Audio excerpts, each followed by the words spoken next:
So like, because when I started this podcast, I was kind of brainstorming. I was like, who do I want on here? And I just was like, who have I had great conversations with kind of in the outdoor space? And you came immediately to mind. I mean, I felt like I was over there at G4 bugging you all the freaking time, just like No. hanging around the watering hole, talking bows and whatnot. Yeah, And yeah. so how's it been, man? It's been a couple of years. Yeah, it's been good. It's been you know, the shop as a whole, on the shop side of things, like it's been, I wouldn't say a roller coaster, but retail is so hard trying to gauge like what bows want to people want to buy that year, and what the the media or social media is pushing versus what is actually, a viable option or a better option for somebody. So that's all been really fun to keep learning and hanging out with. But personal life, there's been a lot of changes. It's been some good, some bad. Hmm. That's just how life goes. But uh, I kind of took a step back from the YouTube stuff for a little while just because I had some stuff going on, that I had to get right in the meantime. So yeah, Yeah. don't need to dive too much into that, but we, No, we all know totally. how life goes. So Oh, absolutely. And I yeah, I miss your videos, man, because I mean, because I found your YouTube channel before I ever met you, right? And you had kind of made that announcement that you were transferring. So I was like already watching Inside Out Precision. And right. then you're like, oh, I'm moving down the street from Rashad. I'm like, well, I'm gonna have to come say what's up now. It would be like I would, especially with like new stuff. Because you were even doing like new bow reviews and stuff before like MFJJ started really blowing up and really Right. getting popular and stuff. And but I always was trying to keep my eyes out for your channel, and because you kind of have more of that technical detail, like diving Right. in on like on the true specs of things, and I really appreciate that more than like what's something that I would make where it's like, watch me shoot this bow out to 120 yards. You're gonna love it. Yeah.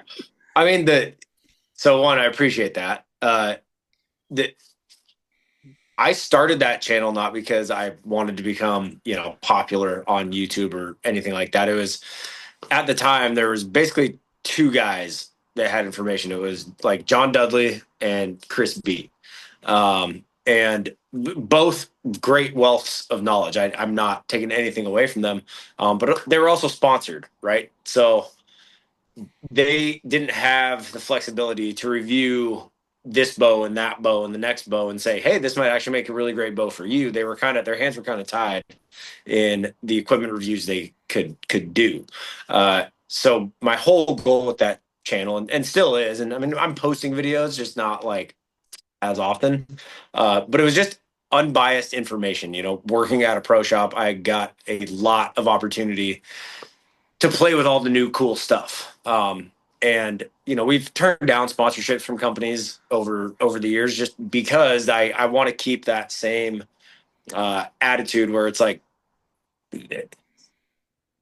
I'm not trying to tell you this is the best bow because it's the best bow. Here's what the bow can do. Here's what the site can do. Here's what this release is designed to do. Whatever. Let's see if it actually does that. I will say I don't generally. I've had a lot of products that people have sent me to try to review, and if I don't like it, I'm not going to get on YouTube and bash them for it, right? Like I'll go back to the person and say, hey, here's a few things that if you're going to bring this to market, or you're really trying to market this or sell this, like here's what I would change, and I think you've got a good idea. We just need to polish some things up. Which sometimes I've been criticized for, where people are like, oh, you just say everything's good, and it's like, well, there are things that I sell. I don't sell things if I don't believe in them and think they're a good product. Um, and in today's world, with the production value of a lot of these things, a lot of these channels, they got a full time social media guy that's his job. He films it.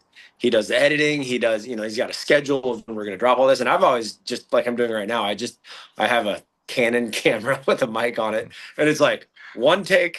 If I mess it up, I just restart it. I don't go Yeah. back and I edit stuff. And hopefully the the sentiment continues where people appreciate that kind of just brass tacks, informational video versus 17 slow motion cuts of an arrow flying and boots Yeah. crossing a creek and all that stuff. But either way, my goal ultimately is to help people get better at archery. And so Yeah. whether that's through YouTube or at the shop or whatever, that's And my I goal. and I So think there's going to be room for both always. People are always going to want that production film style type of absolutely. deal, but we're seeing, and for me personally, like I have a fervent sort of a disdain for AI and how much that's incorporated into the content that we're seeing today. Yeah. But I'm optimistic in the regards that it's going to encourage people to seek out more human based, like just real,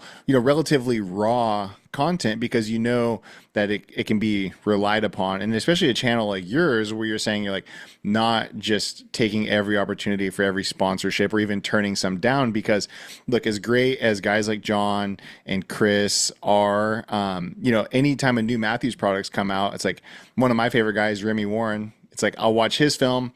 He's got the same thing to say as Chris's film, and he's got the same thing to say as Levi's film. And it's like, you guys all got the same script. I mean, at this point, I'm like, Matthews, maybe we start writing individual scripts so you can hide this a little bit more. But, Yeah.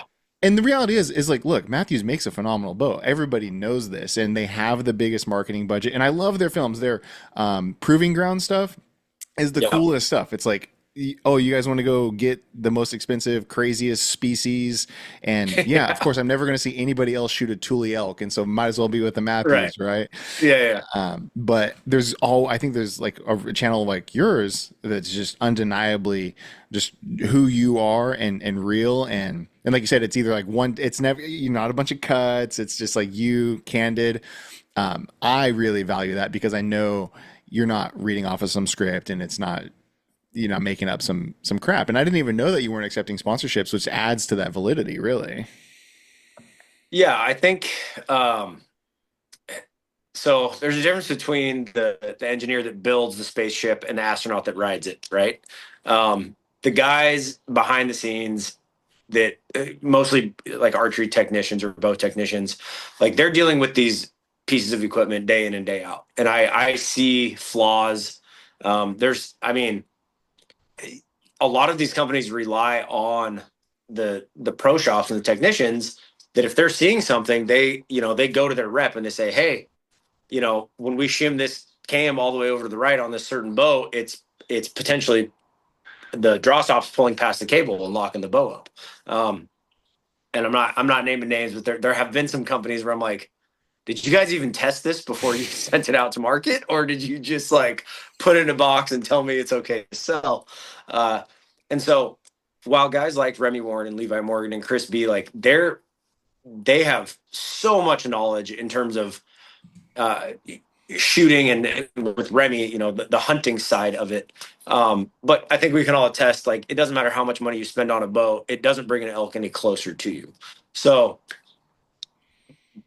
having a having a knowledge of like what the technology is designed to do, what it actually does, and then how that works for the consumer is, I think, the information that I'm trying to get out there. Where all these bows now have a pressless tuning system, and Bowtech was really the pioneer of that. And I still think, quite frankly, they have the best one, just with that deadlock system, where they literally it's on a worm drive and it just moves that cam right to left. And anymore, like I think PSE of the brands we sell is the only one that doesn't have a pressless tuning system. And that's great for the consumer. They're marketing that hard, like the most tunable bow of all time. But unless the consumer understands what they're seeing and how to correct that, it doesn't really do them that much good. Mm-hmm. We've sold, I don't even know how many Lift X's when the Matthews came out with their limb shift technology. Most people still come to us to get that bow tuned, even though they don't technically have to. You could put up a little paper tuner, shoot it through there, and if you know what you're looking at, you can easily correct that. But there's something in the market right now where it's like everybody's kind of caught up to each other, right? Mm-hmm. And so the quality of, and I say this a lot to customers where I'm like, the inherent quality from one brand to another, there's no measurable difference. I mean, the materials, the machining, the quality control is all top notch. So really what it's coming down to now are these little things like draw cycle and how the grip feels on the bow and this and that. I mean, quite frankly, I could do eeny, meeny, miny, mo on any bow that we sell at the shop. And in a week, I can have that thing driving tax. Whereas 10 years ago, there was a pretty clear, every year there'd be one or two companies that were pretty clearly head and shoulders above the others in Mhm. terms of, the shootability of the bow, or the how smooth it was, or quiet or fast or whatever. And so yeah, today it's really about trying to help the customer like figure out what works better for them, because all the bows are capable of doing what they want them to do. Yeah.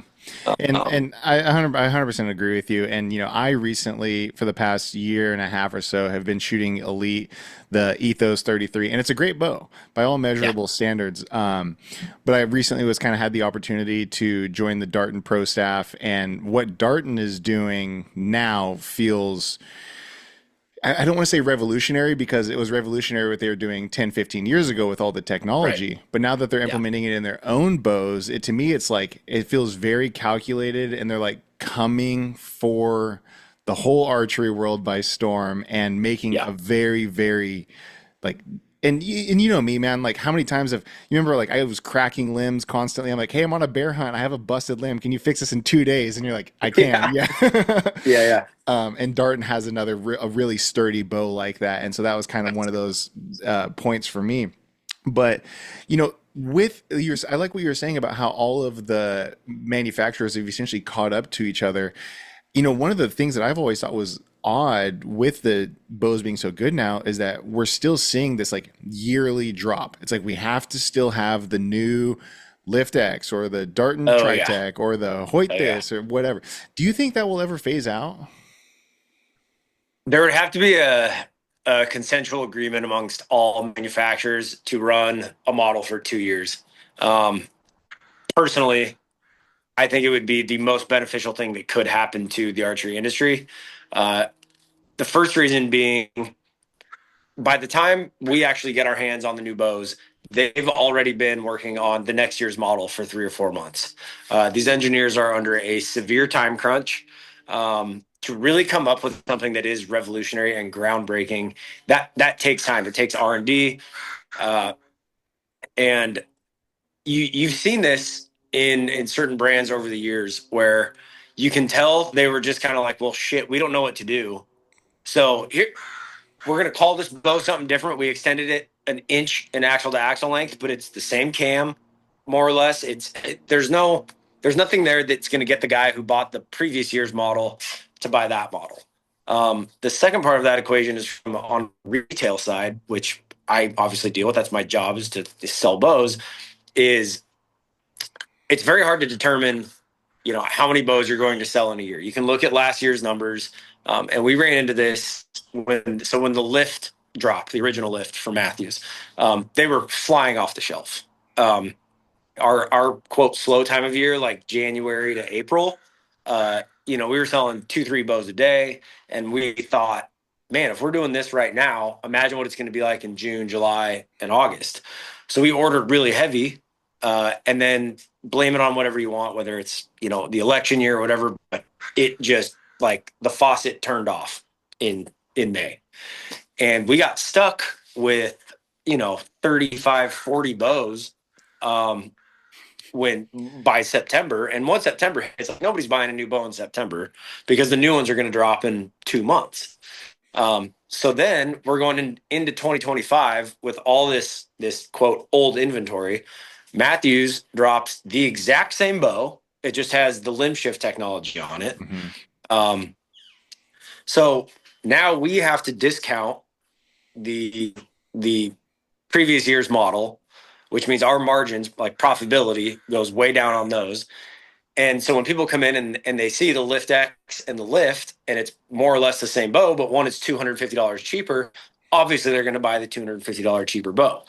So now not only are we're not selling new bows at full margin, or we're selling fewer new bows at full margin, but we're also losing money on product that we bought last year, which is still a perfectly good bow. And so at the end of the year, we're missing out on profit, because we can't. The longer you sit on them, obviously, the less money it's worth. So you just try to dump them as fast as you can. And I think it would work much better for both the manufacturers and the retailers if they did an every other year Hmm. model. Yeah. It's just gotten to the point, and I'm sure there will be a big jump here in, who knows how long, 2, 3, 4 years. But right now, we've kind of reached a limit in terms of speed and forgiveness and all that stuff that it seems like we can do. So these new bows that are coming out, there's not a big enough difference to where guys are upgrading every year. Whereas back in 2000, like 2005 to 2012 was probably the each year there was like major leaps Hmm. in And they bow just technology. haven't changed up the model effectively since then, really, is kind of what it Exactly. sounds like. Yeah. Because if So, one person's going to come out with a new bow, you better have a new bow to mhm. compete with that. And And so, it seems like too the playing field is getting a little narrower. It's like we see new bows kind of come onto the market with brands like Truth or Expedition, which are probably great bows in their own right. Hard to get your hands on them right now, but it's almost seems like and I'll preface this by saying I like PSE bows. I've yeah, shot them. I think they are phenomenal bows, but it seems like every year I'm like, is PSE going to be around next year? Or the year after right. that. Yeah. And I heard they're kind of looking at another acquisition right now, which is hopefully going to give them another shot in the butt, so to speak. But Yeah. it'll be really interesting to see the sort of landscape again in 5 years, because with any technology we see this, even like cell phones, for example, the increases year over year become more Right. and more marginal. And and there is always people who are, I mean, I know plenty of people who buy the new Matthews or the new Hoyt every year because it's just a thing to do, right? Yep. But Yep. so with that being said, what do you, with, a more even playing field, what do you think are like those primary drivers that separates a brand, because Yeah. like with tuning, like I loved your little you had a story the other day where it was like setting up a new Hoyt or whatever, raw with tuning features, Yeah. nothing to tune. I literally did nothing. Like so the RX-9 and the RX-10, they have the exact same string lengths and specs, but the strings on my RX-9 were fairly new.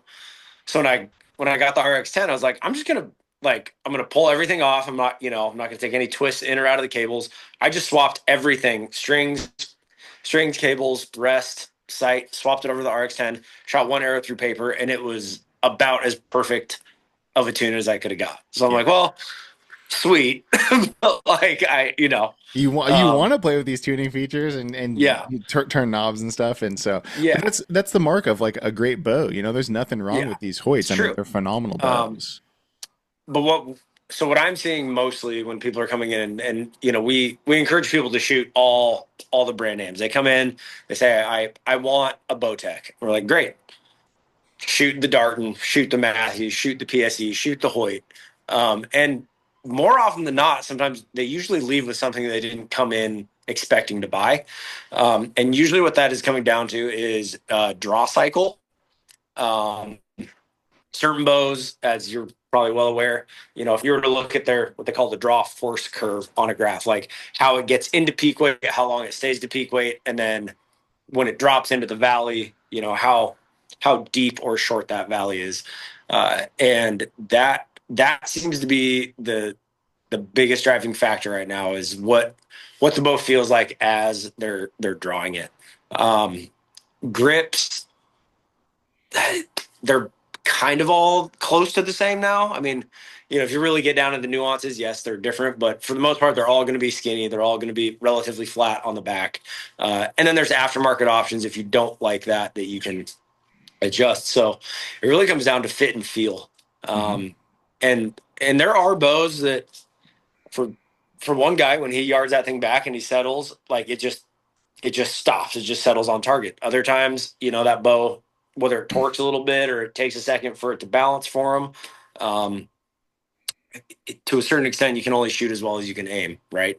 So if there's a bow that you're constantly fighting to get it to settle on target, you're basically just wasting time in your shot execution. So that's probably the biggest thing I've seen, and we see it a lot in the Matthews, honestly, where the lift draw cycle, like once you got used to it, it wasn't a big deal, but it did have a pretty good hump right at the end of it. Uh, the arc, the 2026 model, still has 85% let off, but there's not that hump in the back of the draw cycle. So that contrast between that weight spiking in the draw cycle and the 85% let off is not as pronounced in the arc. So a lot of guys that are used to shooting the lift, they come back and they hit that back wall in the arc and they bounce off it because they're used to it just dumping into that 85% versus just kind of coming back and stopping. I personally, I like that. I like a responsive bow. I don't want a super deep valley to where if I have to let down, I have to basically like push the string forward. But it all comes down to kind of the way that you like to shoot. You know, somebody who likes usually index trigger guys, like they come in and they want to be able to just relax and just touch that shot off. You know, and what we were talking about with the draw cycle is I was that same type of person where I went in going to shoot a Hoyt. I was like, man, everything I've read, everything, all the videos, this was, 2000, I don't know, 5, 7 years ago at this point, probably. And, I was like, Hoyt, Hoyt, Hoyt. I just was like, this is going to be what it is. And then shot the Hoyt, shot a Bowtech, shot Matthews, and I was just like, something about this. And that was that Matthews VXR era, which I personally think, and I'll stand by this, like Tri-X to Phase 4 was some of the best Matthews bows they've had in that block of time since then. Even the lift and the arc are great bows, but like, man, there's something about that VXR. And I know you shot a Tri-X for years and years too. I shot the Traverse. Traverse, okay, yeah. Yeah. So I had the Tri-Ax, and that was my first experiment with a short bow. And I still stand by this, and I've never been able to get the physics of it explained to me, but when your draw length meets or exceeds the axle to axle length on a bow, it just gets squirrely. I thought I was just in like a slump of shooting for a year. And then the next year they came out with the Traverse, which is a 33-inch axle to axle. And quite literally, like the first time I shot it, my groups tightened up by, I don't know, probably 50% at 60 yards. Like it just shook. And ironically, it probably actually helped me be a better shooter because everything had to be so perfect on that Tri-Ax for it to hit at distance that once I actually moved to a bow that more suited my specs, I could get away with murder. I felt like, it was just like, so. Because you have a long draw length like me. You're at what, 31? 30 and a half, yeah. Yeah, same as me, yeah. Yeah, yeah. So I prefer a longer axle to axle, and I still say, like, other than if a guy's really concerned about like 5 or 6 feet a second, there's no downside to a shorter draw length going with a longer axle to axle bow, but I do see more of a detriment with a longer draw length going with a shorter axle to axle bow. So yeah, we sell predominantly longer axle to axles at the shop. Well, that was a huge learning curve for me because I started hunting and grew up coming up there in Oregon where you're not in a tree stand or a ground blind, and you could run out there with a 40 axle to axle bow if you wanted to. So switching, getting out here, getting in more ground blinds and getting in more tree stands has been, but I've kind of learned to adapt, and I have a 35 Tri-Tech on the way. And with that, 30 and a half inch draw, it just felt so good. That string angle and everything just fit perfectly. So I'm not afraid to take a longer bow out into the field. And but here's the thing, even in Missouri, I'm still hunting like I would in an Oregon backcountry. Like there's some similarities really to like the Oregon wild and wilderness to how these Ozark mountains are. These Ozarks are not nearly as tall and as big, but like just yesterday, I was out scouting this new spot in all of the front country in this first ridge where all the parking lots there. Just old tree stands riddled with trash all over the place. You go down the valley up to the next ridge and it's like, oh, sure enough, there's not a lick of human presence in this backcountry over here. and that's where I really like to be. So, but man, I could talk. Okay, well, before we move on, I do want to know what bow you are going to be hunting with this year. I know you were setting up the Hoyt. I know you're messing around with the Darton. You've had Matthews. What are you kind of going to shoot this year? So I have the Hoyt. I have a Darton Tri-Tech also, and that thing absolutely pounds. It it holds extremely well, kind of to the point where I'm like, it's almost annoying. Where it's like, okay, the pin is perfect. Like, hurry up, shot. Like, break. Uh, it and you mentioned this earlier, where Darton's been in the game for a long time, and what I really appreciate about that bow is it's all function driven, right? There's not a lot of gimmicks on it. They added a Picatinny mount and whatnot the last couple of years, just because everybody thought that's what they needed. Darton understood that that really has nothing to do with the shootability of the bow. The biggest issue on any bow is going to be your axle system, your cam system, and your limbs and riser geometry. And everything that they've done, especially in the last like 3 years, really plays to that mentality of just a bow that is going to shoot extremely well for you. And they nailed it. You know, from a marketing standpoint, the only thing I see people complain about still is like, oh, well, they're like 4.7 pounds, and it's like, right, but 4 years ago, everybody was saying light bows don't aim well. Yeah. And so that's your classic thing of like, people believe what the companies tell them, right? So if they, for example, Matthew's making a 4.3 pound 34-inch bow. They say the lightest riser ever made, because they had to do something different. That's what they figured out they could do. So now they're marketing that to you as that's what you need. But you have to remember, 4 years ago, when they couldn't get a bow that light, or 5 years ago when they couldn't get a bow that light, they were saying light bows don't aim well. Don't buy carbon, buy aluminum, because Yeah. light bows don't aim well. And so to me, it kind of gets to this this point of like, if you're an elk hunter, if you want to call yourself, a backcountry hunter or whatever it is, like if you can't handle 0.35 pounds, Mm-hmm. elk hunting's probably not the sport for you in the first place. Yeah. Well, and I've And always so thought it I have was. zero problem with the weight. It feels great. It shoots great. Right now, I'm kind of in that testing mode where I know what the Hoyt shoots like, because the RX-9 is, no pun intended, basically a carbon copy of the RX-10. The Dart and Tritech, like, I've never really played with their bows. I've shot them. I've tuned a bunch of them. We've sold them. But I personally had never really had one in my hands and given it a fair shake.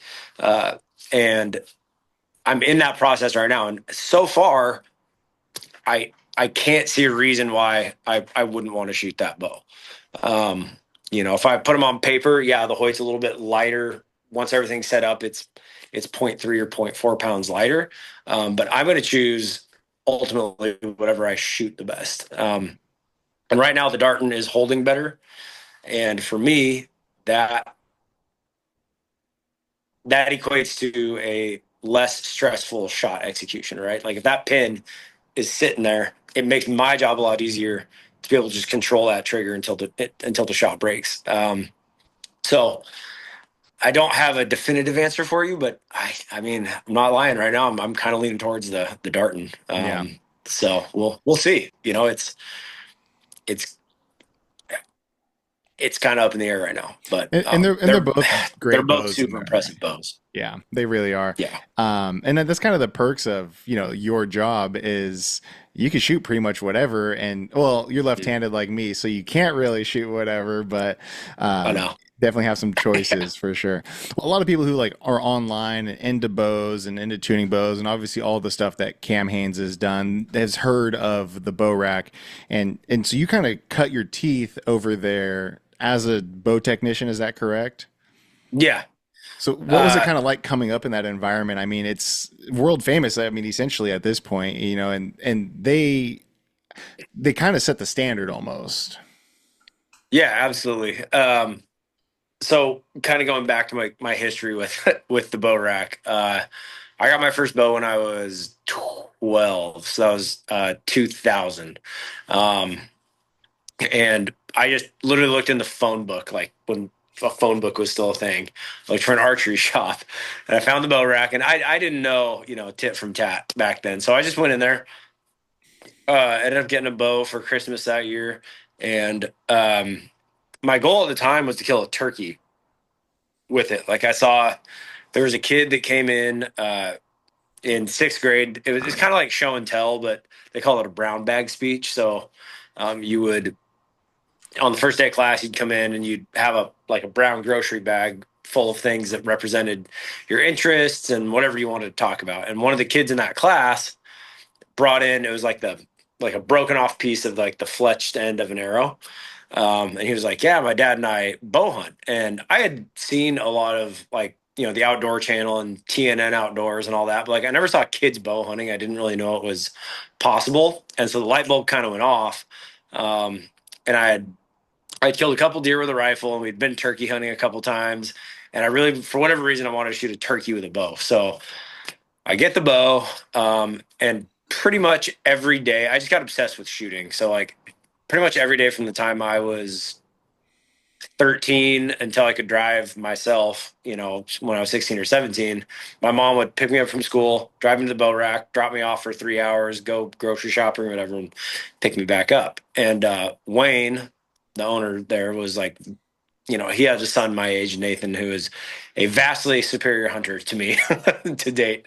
But at the time, we were both just kind of getting into that age where like we could actually start bow hunting. Wayne took me under his wing. They became essentially like a second family to me. And after college, I was back in Eugene, had no idea what I wanted to do with my life. Was just kind of bouncing around from odd job to odd job. And I got a call from Wayne one day, and he just said, "Hey, we could use an extra hand. You know your way around a bow a little bit. We'll teach you the tech side of things." And so that was 2014, I think. Going into 2014. And I just fell in love with it and stayed there for almost just a couple months short of 10 years. But during that time, what I realized was like how much attention to detail Wayne had for setting up a bow. Um, there's I just assumed growing up that every shop was like that. And I shot in college for a short time back at James Madison University.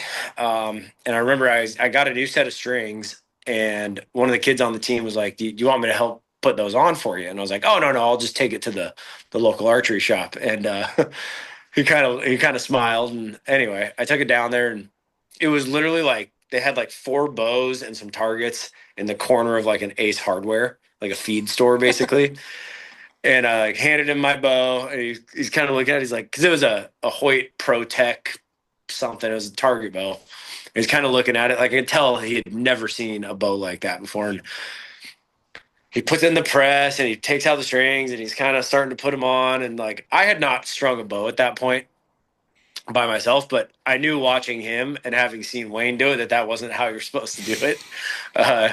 And so that was my first clue, is like, oh, okay, I guess not all archery shops are the same. Like there isn't like a standardized, level that these shops have to be at.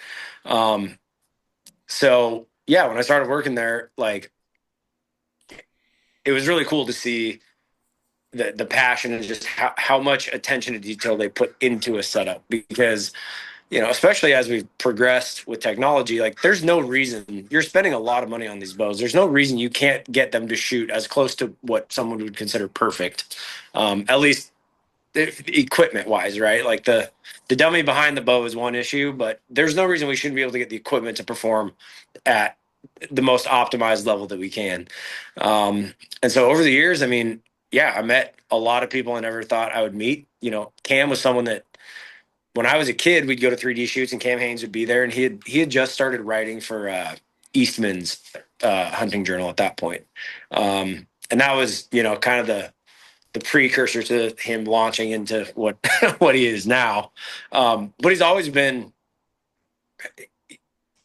he's a familiar face. He's always been very courteous and very nice to everybody. I know, obviously, people get us. He's kind of one of those polarizing guys, right? Where it's like people either love him or hate him. But being able to grow up around that and see just the passion and the community around archery, I think is what kind of really drew me into it. And whether it was bow hunting or competing or whatever, just being able to have something that I could always, I never lost interest in it. Like I've done a lot of things in my life, and it's the only thing that's really stuck with me the entire time. So, yeah, being in the bow rack for as long as I was, and seeing them progressed to a point where, you know, they're a brand as much as they are a pro shop at this point. And you'll be in a airport in Minneapolis and some dude's wearing a Bow Rack t-shirt, you know. Yeah. And they've done really well for themselves. And I'm very thankful that, you know, Wayne and Lisa and some of the guys that worked there at the time, like Chris Phillips and Chris Stewart, you know, they didn't let you get away with something that wasn't right. You know, Hmm. it was like, yeah, this might work, but that's not the way we do it. Like, you're going to go back and you're going to do it the right way. Yeah. And then you start to pick up on things, you know, target archery and hunting are two very different worlds. But a lot of the technology and the advice that comes from these professional shooters goes into the same technology that's in hunting bows. And, you know, whether it's form or shot execution or just little things like how they do their knock ties or whatever. All that stuff translates in. Like, if it's accurate in target archery, it's going to be accurate in a hunting setup. So being in the target world for a long time, I've kind of taken some of the same concepts and applied them to hunting setups, which, you know, at the time was kind of like a new thing.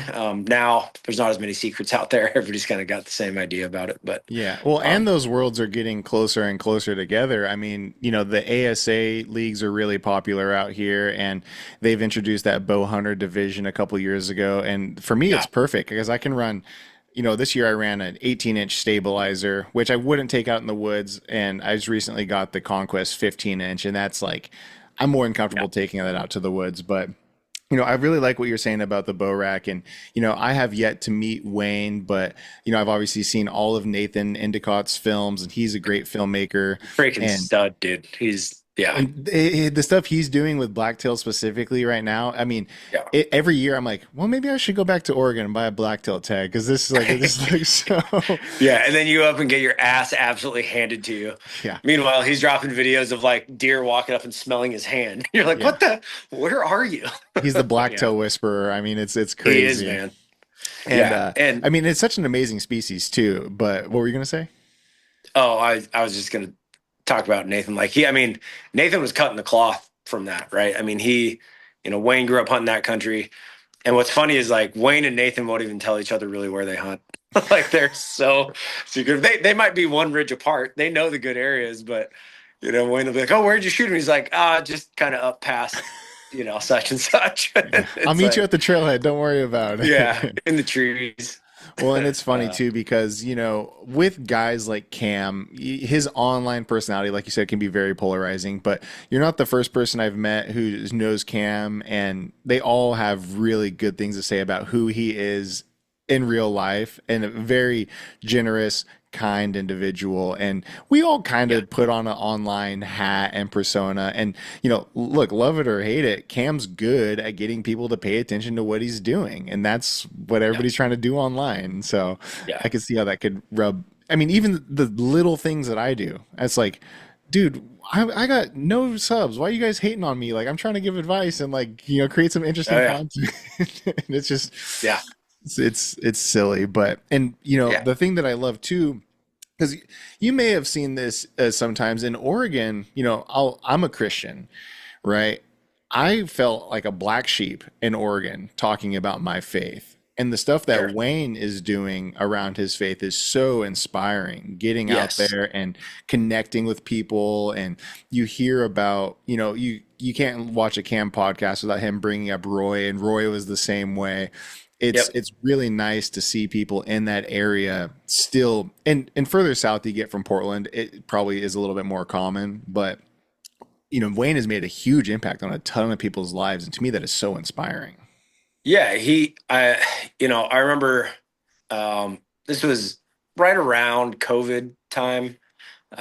But somebody came in the shop and they were like, "Oh, I saw you down under Washington Jefferson Street Bridge, which in Eugene there was a big homeless camp that the city made, right where like I-105 and Beltline kind of come together there." And um, Wayne was down. He would go down. He wasn't telling anybody about it. He wasn't doing it to get a pat on the back or, you know, Put it any on sort of Instagram or accolades, but he was something. going Yeah. down and buying pizzas and handing them out to these homeless folks and having a conversation with them about God and faith and all that. And, you know, I think I think genuine people like that don't get a lot of credit nowadays. Like a lot of people that do that, like they're filming it. Like, look what I'm doing. Hmm. Like, look how good of a person I am. And there's a difference between like being a genuine person and then doing it because yeah, maybe you believe in it, but also like, oh, I'm gonna get a bunch of likes on Instagram for that. And I remember Wayne's response was so funny because you could see he kind of got caught off guard, and he was kind of like, yeah, I do that, but like I don't, I don't want to talk about that. We don't. Let's talk about something else. Hmm. And like that really speaks to his character of just he generally wants the best for people, and as I'm sure as you well know, there's a lot of nuances in life where it's like, and especially with the political spectrum today, I think a lot more people have more in common than they do in difference, but they just feel like if they admit that or say that, um, they're going to be judged by one side or the other. And what I love about Wayne and his family is that they're confident in who they are. They're not, even if you don't agree with them, that doesn't mean they don't like you, right? Hmm. Like they're not going to judge you. They're not going to to put you down. Like they want to lift everybody up to what they're getting out of life. They want the same for everybody else as what they have right now, and they've worked really hard to do that. Everybody thinks, uh, with social media, like you see the bow rack from this certain point, but what they don't realize is, Lisa ran the shop. Wayne was the one. He was out framing houses in the winter when it was slow, and I mean they lived in a trailer, and like it was not this glamorous bow hunter life all the time. Like they put in legitimate hard work, and now they are rightfully so reaping the benefits of that. Hmm. And for as some people want to say, oh, it's just a celebrity shop now and this and that and the other. It's like, well, ultimately in this industry, your work speaks for you. Word of mouth is still the best marketing tool there is Hmm. in this industry because we're not selling a product, right? It's not like I came out with this new shoe and I'm like, look how cool this shoe is, and I can just spam Instagram with it and get the impulse buy. These are people that are spending a lot of money, hard-earned money, probably money they could put towards something else, but they're so passionate about this sport and this lifestyle of hunting and self-sustaining lifestyle that they're putting their money into this, and they want to go to the best resource they can. And it doesn't matter how much I tell you how good we are at working on a bow until you come in and experience that and get whether you want to call it fellowship or just camaraderie of that shop feeling, and then take your bow home and have it shoot the best you've ever shot it. I can't sell you that unless I do it, Yeah. right? And the bow rack, they built their credibility on that of, Wayne's a very picky person when it comes to what he wants to shoot and why he shoots that. And he takes that same level of detail and puts it into other people's equipment. And so when I came up to G4, that I carried that same mentality where it's like we're not going to cut corners. Hmm. We're not going to say that's good enough. If you're bringing your bow in to be tuned, I'm not going to tell you come back in 2 days and pick it up.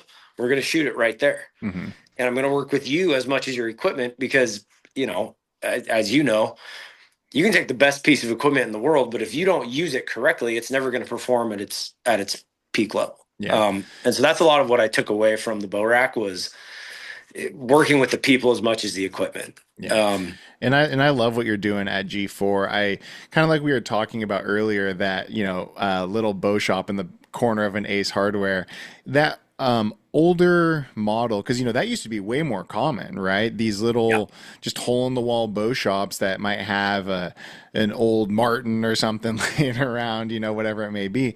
But G4, and I'll say my first archery experience was with one of those shops that was a great little shop and had old taxidermy on the wall, and grandpa was still, running everything.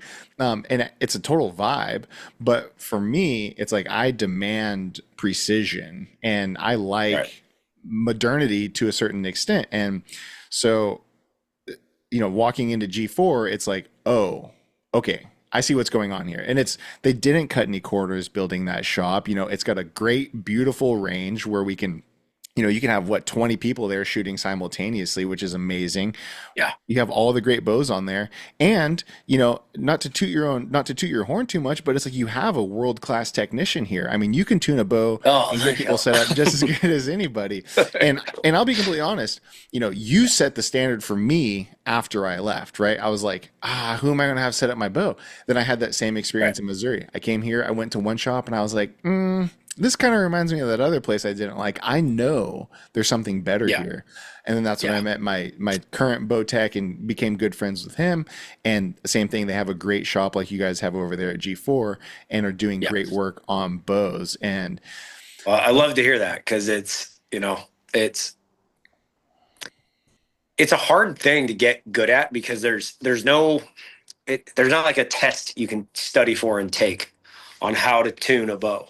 mhm, Obviously, with modern bows, it's easier than it's ever been to tune. But like, we don't work on just bows from 2020 and later. We get bows that come in. They're like a Martin Firecat from 1997, and the only way to know how to assess and problem solve when you get a bow like that, or a bow that's giving you a weird tear through paper that doesn't make sense, is like, it's experience. And there's no shortcut for that in this industry. Like, you have to just be behind a counter dealing with stuff all the time and rely on people like Wayne, or like Corey Miller used to run Triple X Archery in Rainier up here in Oregon. Like, those guys have been tinkering with bows since before I was born.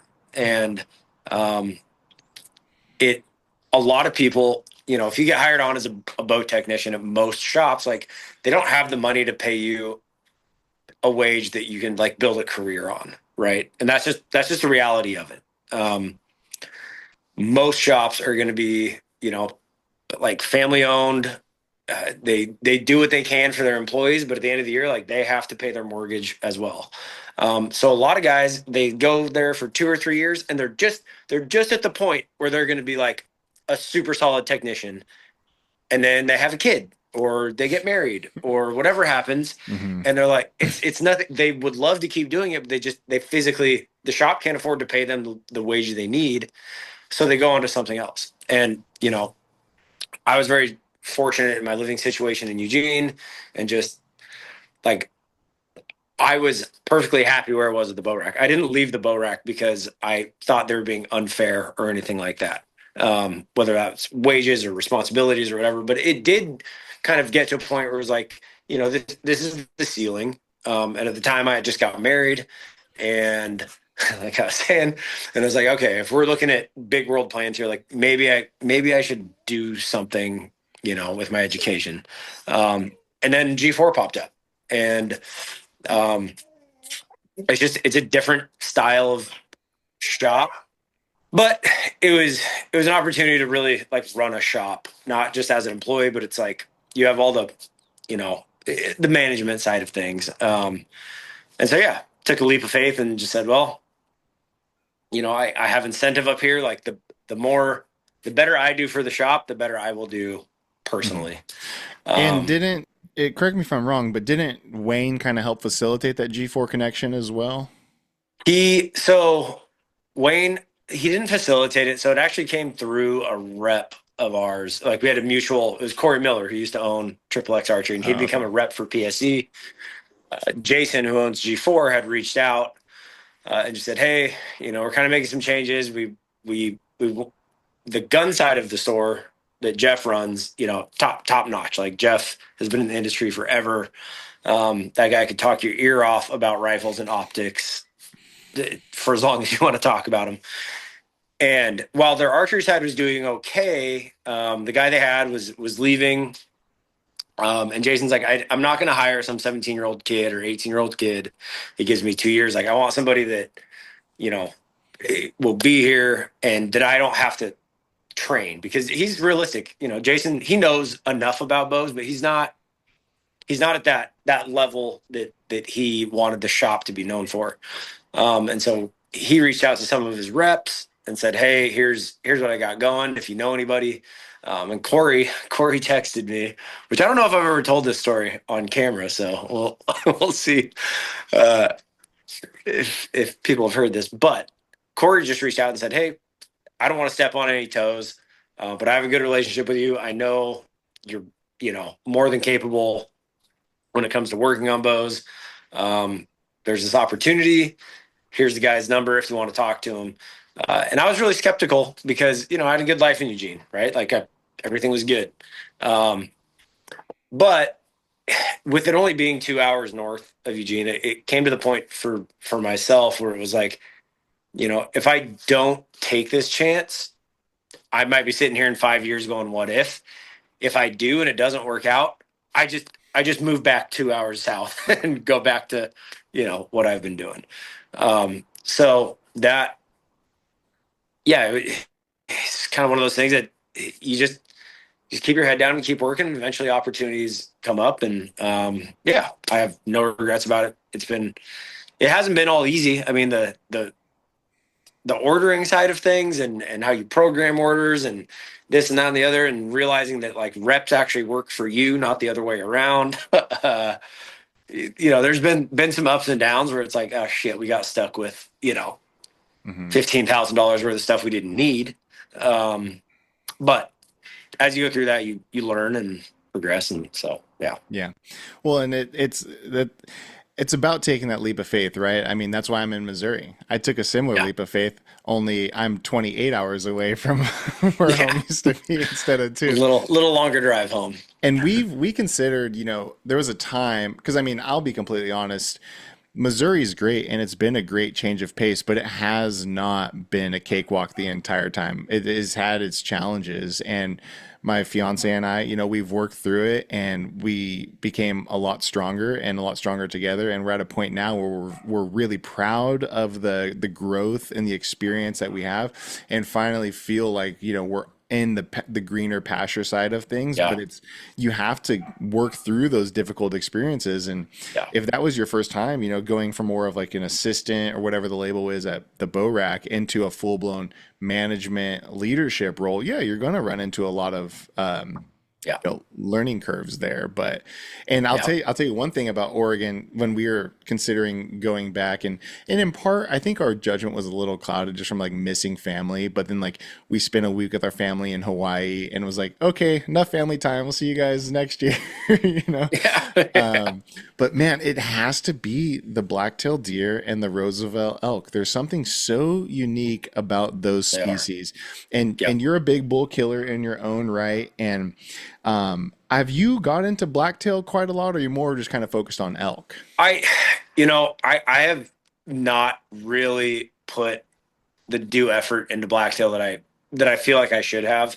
It's always been something that kind of filled my time that time of year, but I never got like obsessed with it. And it's one of those things that I want to. Every year I tell myself like, all right, I'm gonna put in the effort this year. I'm gonna do this and do that. And then for whatever reason, whether it's, like that time of year, just with the holidays and this and that and the other, I have not given it the effort that I would consider uh, worthy of their blacktails time. I mean, I've killed $6. None of them are big. Um, I the blacktail there because so in Oregon they're all technically Columbia blacktail, but truly a Columbia blacktail is west of I-5. Like in the record books, it has to be killed west of I-5 to be a Columbia blacktail. Those deer generally come in the rut right about the last weekend of rifle season. The only way that I've ever known to hunt blacktail deer has always been in the rut. And growing up with Wayne and Nathan taking and dragging me around, we always hunted up high. Just about the time, like the last 2 or 3 years I was down at the bow rack, I started putting a lot more time in that high country. But it's very difficult up there because even though there are numbers of deer, they have very specific travel corridors. They're all migratory. And it all has to do with snow level, right? So if it could be middle of the rut, like Thanksgiving Day, if there's no snow, they're all going to be up at 5,000 feet. They want to be as high as they can. Now, if they get a bunch of snow, they'll come back down. But then when that snow melts, they go right back up. And I was always under the impression that, like, oh, in November, it gets cold. They all come down to the lower country, and I was just hunting where there was no deer for a long time. Uh, and then I kind of got, the more and more I like beat the information out of Wayne, uh, which is not easy, especially with his directions. He's like, just park here. So you'll hike up there a little ways. You'll see a trail. Follow that trail about a quarter of a mile and just go straight up. You get to this bluff. You can't miss it. Just big rock. And then you get up there and it's like, oh, there's like 14 trailheads and a mile and a half of bluffs. Like, I don't know where the hell you're talking about. Mm-hmm. But about that, so like I was saying, before I left, I kind of started getting into some stuff that was actually pretty good, and I was seeing a lot more deer. And then I moved up here, and even though it's still the Cascades, all those little like pockets and spots that you find, I have not taken the time in late season to go up and actually explore. So, but to your point of black-tailed deer and Roosevelt elk, and just elk in general. One thing when I was in Virginia that I realized very quickly was that although the Appalachians are cool, and in the Virginia portion, like they weren't real mountains. Yeah. We did 60 miles of the Appalachian Trail for spring break one year, and I can only think of maybe one or two times where I couldn't see like a highway or lights from a house or something like that. And I really did miss it, and so Oregon's got its issues politically. I understand that. But I've learned like proximity wise to the things I love to do, where I live is perfect. I'm literally 45 minutes from the ocean. I'm 45 minutes from the mountains. I, I can elk hunt an hour outside my back door. So yeah, well, don't talk it up too much, man. You're gonna make me miss it more. I want to go back. Yeah. Oh yeah. And so with Roosevelt elk, it's the type of thing where I heard Cam say one time, he's like, if you can kill in Western Oregon, you can pretty much get it done anywhere else. And I've seen some of the bulls you've taken, very respectable Roosevelt bulls. Do you want to touch on kind of just what that experience is like and what makes it so uniquely different than what people might be used to in Wyoming or Montana or Colorado? I think so. Yeah, and I mean, there's guys that are a lot more successful than I am. My experience with the Roosevelts has been that they are territorial. So like if you're a guy that likes to call a lot, if you get one in the right situation, which I guess you could say about any elk, but they will come in, but you have to get so much tighter into them. When the draw system changed in Oregon, and you had to pick east side or west side, I started hunting the west side more here. And what I realized was if you heard a bull at, bugle at 150 yards and you got to where you thought you were 100 yards away and you bugled at him again to try to call him in, the next time you heard him, he'd be 300 yards away. I think if you get in tight on them and challenge them, yes, they will come in. But it's so hard because you can't get eyes on them more than half the time. Like usually you're going strictly off of where you thought you heard that bugle came from. You're trying to get in on them. It's extremely steep. It's extremely brushy. It's noisy, which you can get away with that movement and noise to a certain extent. But I prefer to try to get as close to an elk as I can before I make a noise. I don't, even if the wind is good or whatever, I don't want them to know that there's something over here coming their way, whether they think that's an elk or whether they hear me pop a twig or whatever. I want to get as tight in on them as I can. And that's really difficult over here. Because you could be literally 30 yards away. And if that bull's standing still, you might not see him. He might be behind a bunch of salmon berries or whatever. And so I think if you can, if you can really get in a position where you understand elk habits, which I think hunting on this side of the state helps you understand better. I think that's what Cam means when he says, like, if you can get it done over here consistently, the rest of the country is going to be I wouldn't say a cakewalk, but it will be easier because you can actually see him. It's like, oh, he moved 60 yards to his left from the last time I heard him. So I'm actually going to go up around this way.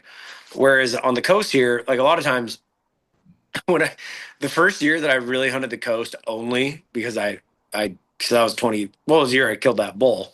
Like I've hunted the coast in the past and had some success, but it was like a time filler before I took my time to go over east. And I don't know how many bulls I heard. Well, I do know how many. Four. I busted four bulls that when they bugled, I thought they were 200 yards away. And I got 80 yards down the hill and busted them. Like they were right there because the geography and the like the timber and everything, it muffles their sound so much. So I think it gives you a heightened sense of awareness when you hunt over here a lot that translates very well into anywhere else you will go. Um, because literally you could be standing in a spot and take 3 steps to your right and all of a sudden you can see the bull or you couldn't see him, before that. And I've had far more failures than successes. I mean, just this last year, I was taking this kid who his family lets me duck hunt on their property, and we were talking about a lease and all that. And his dad was like, "You know what?" He's like, "Just take my kid elk hunting. You can hunt as many ducks as you want." I was like, "All right, cool." And Drew was great. Like he'd never elk hunted before, but like he he listened and he was into it. And we had a bull going in a big reprod patch, where it was one of those things where you get one little lane where you could see 5 or 6 yards and it was just a wall of trees. And this bull bugled, and where he was, I was like, all right, we're just gonna go straight at him. The wind was just ripping from our left to our right. And I thought he sounded like he was probably 150-ish yards. And this is after knowing that they're never as far as they sound. And we got like 40 yards into the reprod and I hear footsteps and this cow and a calf pop out at like 15 feet. And then the bull bugles and he's like you could feel it in your chest. I mean, he was right on the other side of this little, patch of reprod that I couldn't see through. And that cow and calf steps out and just, I mean, we were dead to rights. Like they were 15 feet from us and they just looked at us and busted. And it never ceases to amaze me how little noise they can make when they want to go dark. Like there's probably 10 or 12 elk in that herd with a bull, and that cow barked, they ran, you heard a little, and then absolute silence after that. Yeah. And that's what makes it so difficult is when you can't get eyes on them, what do you do? Especially like when you know that when they know that you're hunting them, trying to get into a position where you can keep tabs on them. There's tracks everywhere in there, so you can't follow tracks. It's just a level of difficulty and frustration that I've never experienced before. Yeah. I love them so much. I mean, it is such a fun species. It was the first elk species that I ever hunted, and for a lot of guys in the country, it's more of an afterthought, right? Like dudes will start off in Colorado, maybe eventually get their way to Wyoming, and then if they're like, oh, maybe I want to kill a Roosevelt, whatever. And when I first started getting after them, it was kind of more of that open terrain stuff. Looks like there's 900 acres up here on Onyx. I can glass down into it, and sure enough, you find a herd or whatever. And the last year before I moved, I was up on Saddle Mountain, and same thing, looking into an area, and I was like, "What's all this land back behind it here?" It was all timbered, not cleared at all.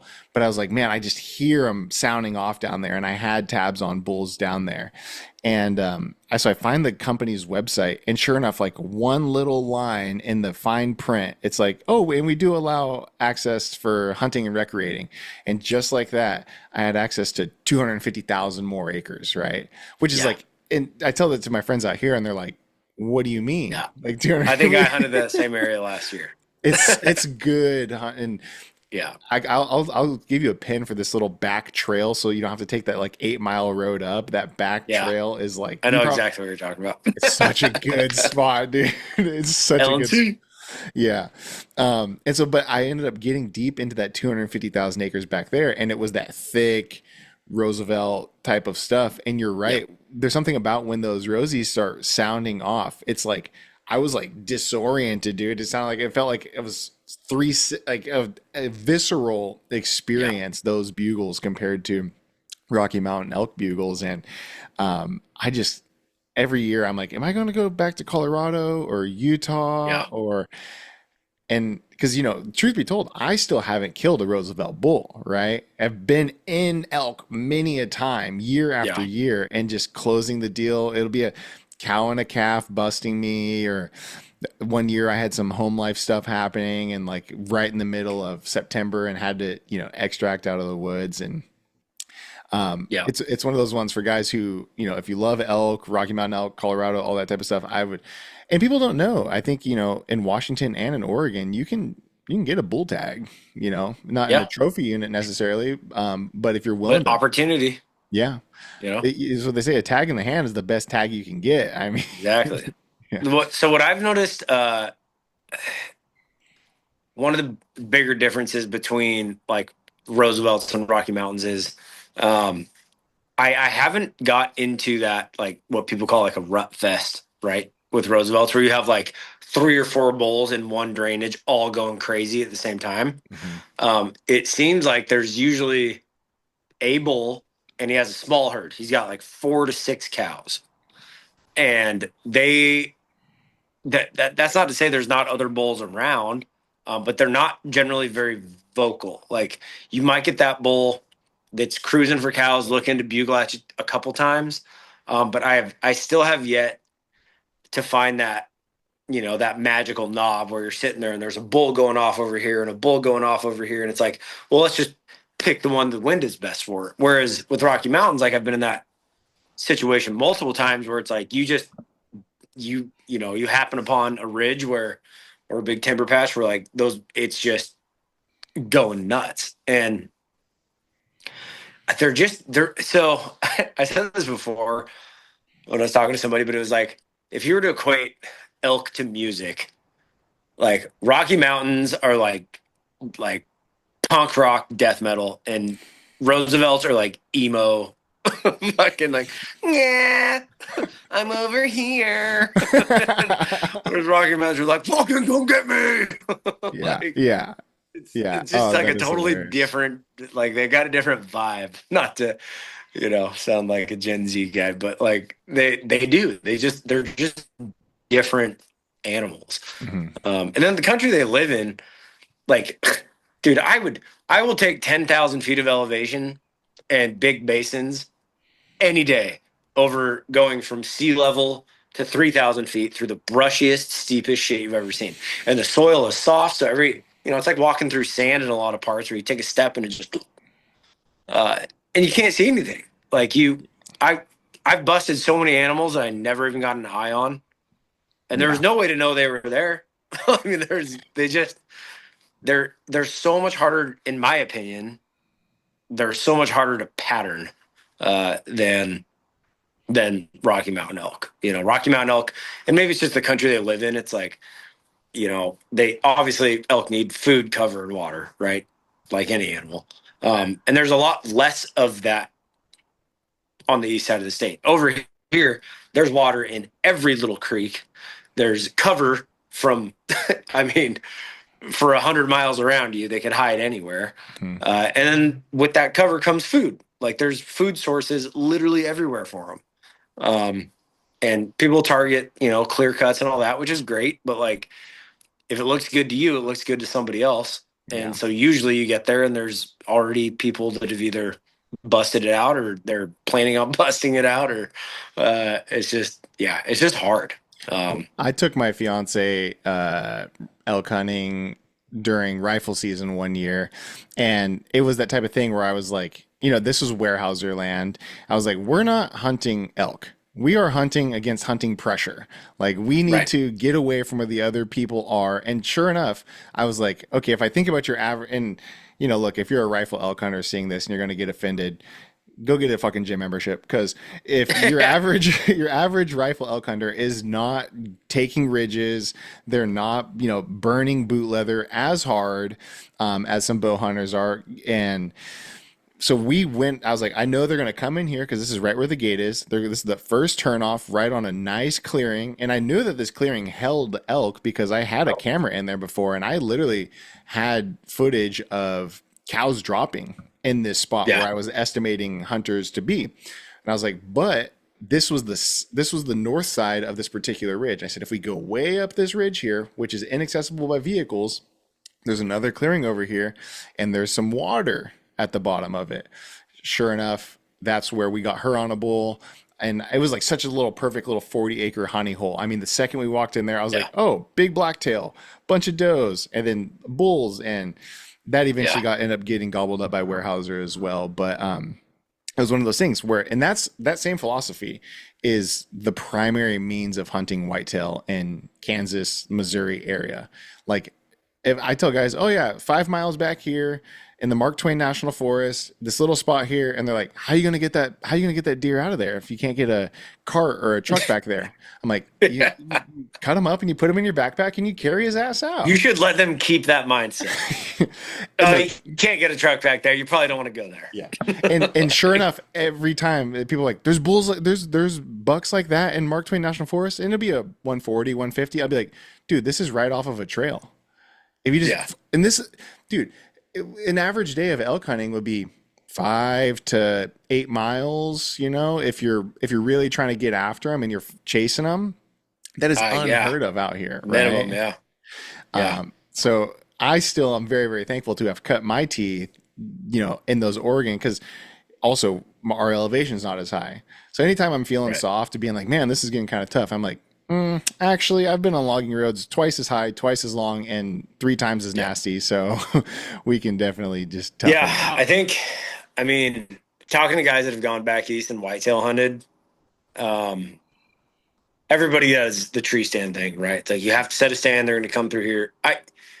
Which I agree is probably obviously the most successful way. But I think when you can take strategies from a different style of terrain and a way of hunting, you can adapt that to a lot of different areas. And when I was in Australia last year, deer hunting, the guy I was with, Mitch, which Mitch is the man, he's awesome. Relatively new to bow hunting. I think he'd been hunting for like 4 years. But we built a rapport over my YouTube channel. Because there's like 3 bow shops in the whole continent of Australia that you'd Oh, actually wow. want to go to. So a lot of those people work on their own stuff. So he would FaceTime me and I'd help him, get his peep sight straight and this and that and the other. Anyway, ended up going over there and hunting, and we were hunting fallow deer. And much like how I've killed blacktail, like he rattled bucks in and whatnot in the past. But when we were there, a hurricane had come in literally like 2 days before we got there, and just dumped stupid amounts of rain, like 12 inches of rain in 6 days. And it just kind of shut the rut down. And those fallow deer, they're kind of like elk. Like they do what they call croaking, which literally sounds like it just goes like that. And it's crazy because you'll hear that stuff all over the place in the morning. But they weren't coming into the rattle. And Mitch had never spot and stalked one because they're kind of like axis deer, where they're usually in like fairly large groups. They're super twitchy. And after like 4 or 5 days of not getting a buck to come in, I was like, I can see him right over there, 600 yards away. Like he's just croaking on a bedded doe. Let me just spot and stalk him. And he's like, no, it won't work. It won't work. He's like, there's too many of them. They can't see you, but they get to hunt 365 days a year. And like the way that Mitch stalks deer is not the same way I would stalk a deer. Like Mitch just kind of walks in, and if they see him and they bust, whatever, he'll have 400 more opportunities by the end of the year. But for me, I was there for 12 days, and I had to make it happen. And so finally, we split up one day, and I was actually with my girlfriend when this happened, and it was probably a half hour before dark. We spotted this buck with a single doe, and I snuck up to within 25 yards of that buck. Not even really trying that hard. Mhm. Like I had to I wasn't like army crawling, but I was on my hands and knees, and I put my bow first and I'd creep a little bit forward and just kept a tree between him and I. And when I told Mitch that, it just blew his mind. He's like, no, you didn't. He's like, get the fuck out of here. You didn't. What? I'm like, yeah, dude, you just can't walk around like a Neanderthal And Yeah. you can get on these deer a lot easier than you think. You don't have to rely on them coming to you. Uh, and so I think that same mindset, like I know guys that have moved. Well, my cousin being one of them from California now has a farm in Kansas, which I should probably take advantage of. Uh, but he killed his buck. He just sat in the corn and let it come by. He made a couple doe bleeds and it walked right into him and he shot it. And everybody Crazy. else there is like, no, you got to hang a stand over here for a north wind and a stand Yeah. over here for the south wind. And little Lindy's like, well, or I just sit right here Hmm. and like, Yeah. move in on him. And yeah. So Well, if sorry, I you kind ever of got want on a to, tangent there, but no, I love it. And if you ever wanted to, sounds like you got a great deal with your cousin there in Kansas, and I'm right on the state line. So if you end up going to Kansas, give me a call because I get a tag almost every year, and we could double up or something. That'd be super fun. oh, dude, But I've had 3 whitetail hunts fall through. Not really, not for, all good reasons. Like my buddy Nick, who lives in Maryland, um, he's a contractor and he was like framing a guy's house or barn or something. He's got like 65 acres outside of Maryland, and there's just these. It was in October, and he said he's just watching like 150, 160-inch bucks, just cruising this timber line as he's framing this house. And he's like, do you let people hunt here? And the guy's like, oh yeah, like my son used to hunt, but he lives in like Texas or something now and never hunts it. But yeah, if you want to, come out and do it. So I had this whole thing planned, uh, and his wife was pregnant at the time, and they went into labor like 4 weeks early. oh wow, Yeah, like right, the month before I was supposed to go out there, and he's like, well, sorry, but I can't. This isn't gonna happen.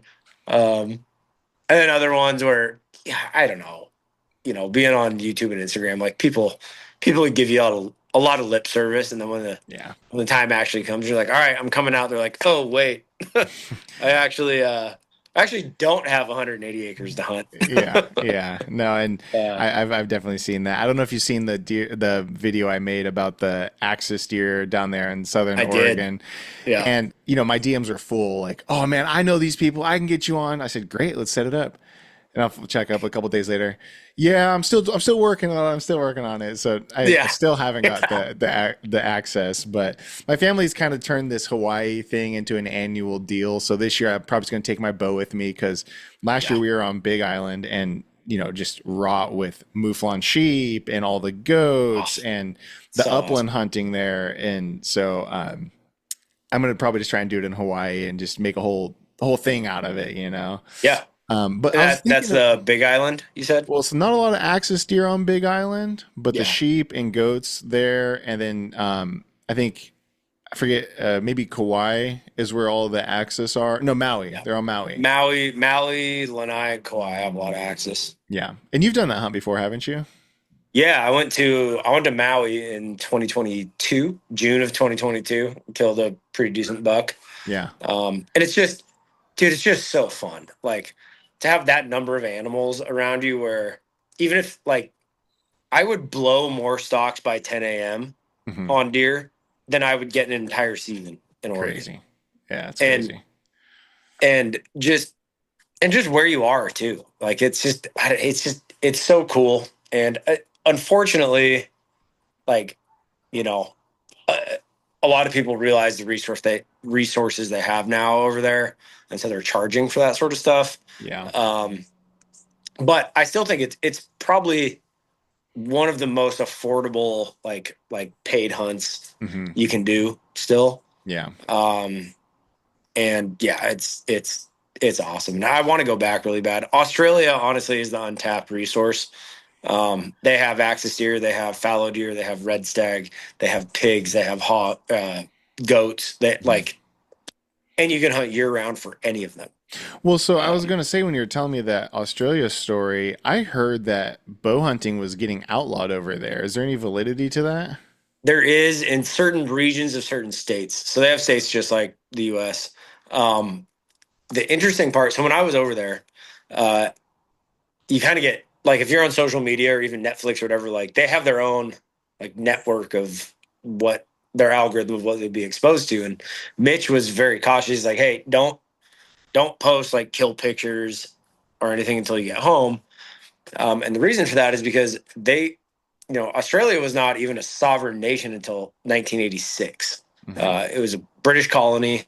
Outside of the Aboriginal heritage there really isn't, there's no like hunting tradition or hunting heritage over there. Mm-hmm. And because a lot of these animals that they're hunting are introduced and non-native, there's no laws around what you have to take when you kill one. Like their freezers are full of just backstraps. They just leave everything else. Um, they cut the horns off, cut the backstraps out, and the tenderloins, and Yeah. and so the anti-hunting groups have a lot of ammunition against that because Mm-hmm. it's a sport. Like it is. Yeah. Um, the only argument against that is like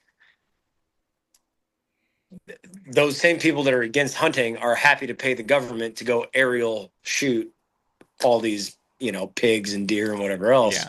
Yeah. But they're very. It's not. It's not a. It's not something you want to like brag about over there. Mm-hmm. Like I was wearing camo. I still have my camo pants on. We were gonna go to the pub for dinner because everything's just a pub over it when you're outside of Sydney. And Mitch looks at me. He's like, "You can't wear those." I'm like, what do you mean? He's like, "We're going out in public."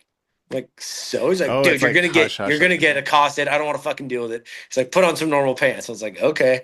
And sure enough, like you'd tell people you're hunting, and they'd kind of give you the like oh, okay, Yeah. like that Weird. eye. But the hunting over there is insane. And so, did Like they have a public land system, or how does the they land access do. work? They do have like state land and national forests, just like we do. So we were on private land, not like high fence stuff, just Mm-hmm. like how you'd have like a cattle ranch Mm-hmm. here.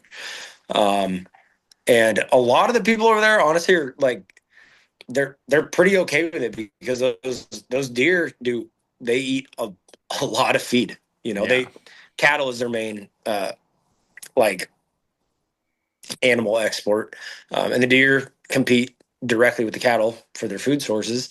Same with the kangaroos. Like when we landed over there, we rented a car and we're following Mitch, and you'd see a kangaroo in like a pasture or a field or whatever off the side of the road, and my girlfriend would be like, "Oh my god, stop!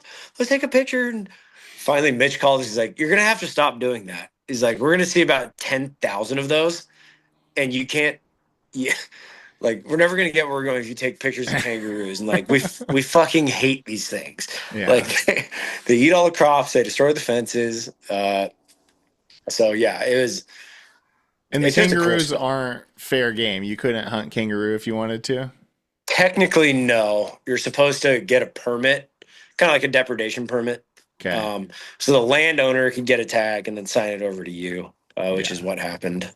But they don't care. They're just like shoot every rood you see. Right. Yeah. But I uh, keep saying I it's didn't like do that. Australia. It's right there over by New Zealand, and I tell people all the time, I'm like, if one day I just leave and you never hear from me again, I'm probably in South Island, New Zealand, because Yeah. that is like you're saying, there are no natural predators. That Nope. amazing landscape. You can hunt until you are blue in the face. Like, Yeah. I don't even like talking about it too much because I don't want other people to like potentially ruin it. But I know. the stag and the elk and the Yeah. fallow and the goats and the chamois and the tar, and they have great upland of different types of Yep. pheasants, and there's even mallards and waterfowl. It's like, what more can you ask for? I know. I know. And New Zealand, particularly, uh, they I still kick myself for this because New Zealand has a work visa program that if you're under the age of 30, you can get a 2-year work visa program. Um, After 30, they're like, fuck you, go away. But it's basically impossible to become a resident of New Zealand. They have this like point system, like how old you are, your health, if you're married or not, if you have kids, how much money you make. But New Zealand is truly like they've got it dialed. I mean, waterfowl hunting is great. There's a lot of public land if you want to do the red stag thing, Hmm. or if you want to pay a bunch of money to go shoot, one of those 500-inch super freaks, you can do that. Um, but the guys we hunted with in Australia, they do a red stag hunt in New Zealand almost yearly. And what they do is they just hire a helicopter guy to Hmm. get them up, fly them up to elevation to where they can stay, because it's kind of like Kodiak Island, I would say, where on the South Island they're like if you're gonna drive to where you're gonna start hiking, you're gonna be more or less sea level, and Hmm. then you're gonna hike to like 8,000 feet day in and day out to Yeah. like get up to where these things live. And they're showing me some videos, and like it's not hiking, like they're climbing, like they're grabbing stuff as they're going up. Yeah. But I really want to go back. I want to go back um, next year, either to New Zealand, either back to Australia or do a New Zealand red stag hunt, because it's just, yeah, it's so cool over there. So in Australia, was like the hunting permits and the logistics an issue, or was it no No, permits? you show up and shoot shit. Oh Like my. What about exporting? literally, Were you there's able to no get any? license, there's no hunter safety card, there's nothing. Yeah. And Uh, exporting, like, were you able to get your horns back and everything?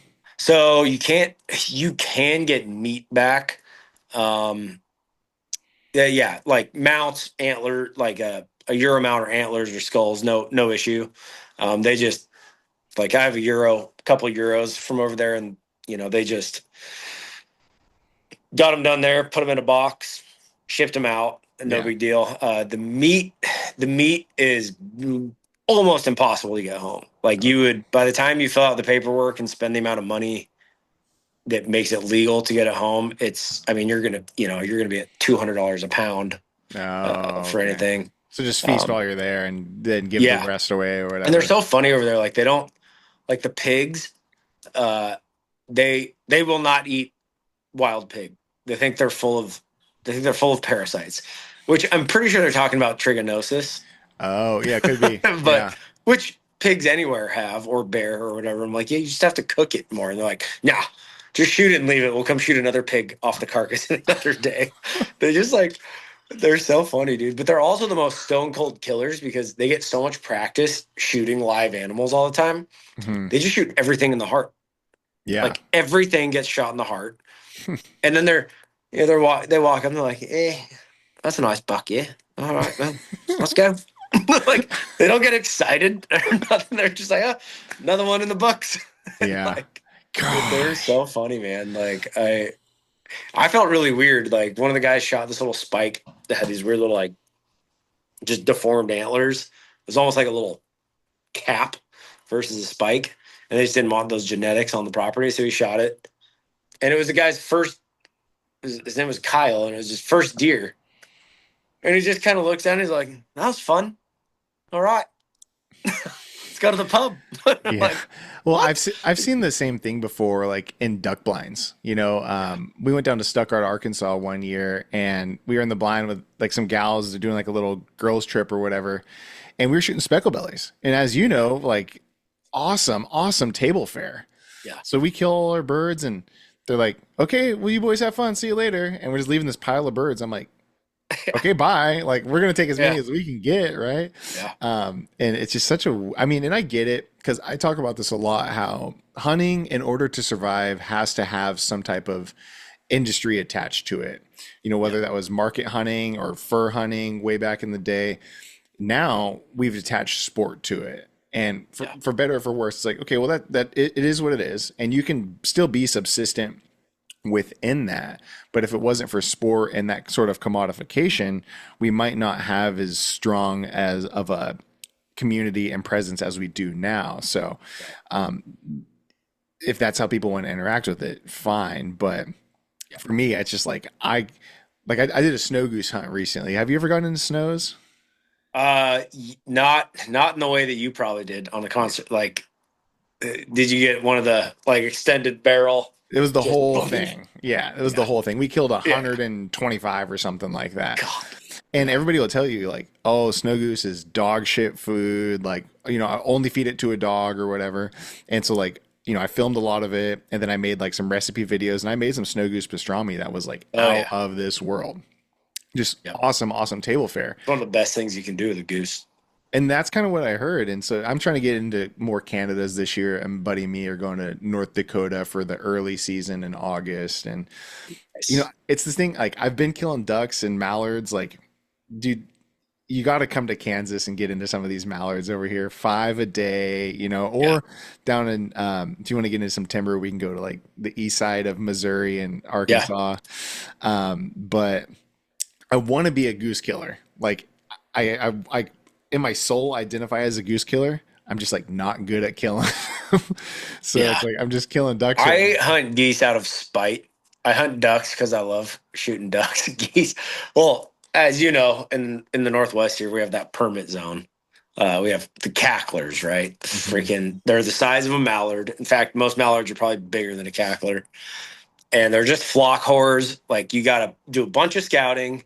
They eat farmers' fields. You get on there, and it can be great, or it can be, you know, you'll have a wad of 200 coming at you, and one breaks off, and they all follow that goose. Um, I mean, I've killed a lot of geese, uh, but the around here, man, like they dropped it to two geese per hunter this year. It used to be four Mhm. in the permit zone, which, you know, if you got 5, 6 guys, like you could have a decent shoot. You could get 3, 4, 5 groups in before you got your limits, and that was fun. Now at two, you get one group. Like you're at risk if you fire 3 shots. You're at risk of going over your limit in Yeah. one group of birds. And whether I have 2 hunters or 12 hunters, the amount of time for setup is the exact same. Mhm. And it just, I mean, a lot of the guys that I hunted with, you know, for geese a lot, we didn't even target them this year. It was like we'd shoot them if we were duck hunting and, you know, a stupid single came in, whatever. Mhm. Yeah, we'd shoot it. But um, it's goose hunting is a commitment, man. The amount of equipment you need Well, and the amount of scouting that goes and in to I was gonna figure out say where the you're going to hunt fuel, is, it just you got to drive oof. around so much. And Yeah. so is the tactics for hunting cacklers kind of like the same as Canada's, just different target? Yeah, it's the same concept, right? Like they're going to, you know, up here predominantly they feed in ryegrass fields. Okay. So you drive around, you'll find a big wad of them. And generally, you know, we do like a morning and an evening scout. So if you find them if you drive by and they're on a field at 9 o'clock, you know, that's field you need to be on at shooting light. There's other fields where they, you know, they'll feed somewhere else in the morning. They'll get water, roost for a little while, and they have a different feed they go field or different field to go feed in for the afternoon. So if you find them on a field at 2:30 or 3 o'clock, you know that's going to be an afternoon setup. Um, but they're so weird, dude. Like you can literally you can see two fields separated by, you know, one little row of fence line, the exact same field, more or less. And there'll be 5,000 birds on one field, and you can set up decoys 300 yards away from them in the other field, and they won't touch it. Like Hmm. they want to be where they want to be. It doesn't really matter. I shouldn't say it doesn't matter, but like you could set up, you know, 100 dozen decoys, and if the geese don't want to be in that field, they're not coming there. So there's no Um, trafficking them. You have to be on the X there's with them. yeah, trafficking with cacklers is not a thing because you'll have a wad of probably 1,500 to 3,000 birds that they may break up into a little bit smaller groups during the day and go to some different fields, but ultimately they're traveling as one unit Hmm. from around different portions of the valley, and you know there's so many of them that the fact they dropped the limit to two this year, and I've heard a lot of different reasons why, but it just ultimately, at the end of the day, you have a piece of meat that's as big as a mallard or smaller, Yeah. and the amount of effort and time it takes to set up and shoot those things, it, it's just not worth it, you Yeah. know. Well, And so it's crazy, but Oregon is, less than perfect when it comes to wildlife in a lot of regards. I mean, oh especially gosh, with like almost every way. yeah, well, and especially, you got this new bill where they're this crazy vegan bill that, some people will say won't pass, but man, I had people in my comment section who were like, you know, really in support of it. And I'm like, are you a robot? Like, are They you have to a be. Russian spy? Like, what is going on here? It But it's nuts. But I wanted to know, how is like the waterfowl scene on that Pacific Flyway? I mean, are guys like, because like, look, Arkansas is insane, I right? know. It's You got insane. 30 boats at the start line in the morning, and And like people will throw down every yeah, year. I see yeah, like fights and mugshots and all sorts of crazy shit, right? yeah. Obviously, Oregon is a much less violent place because they have, you can go to prison for assaulting somebody instantly.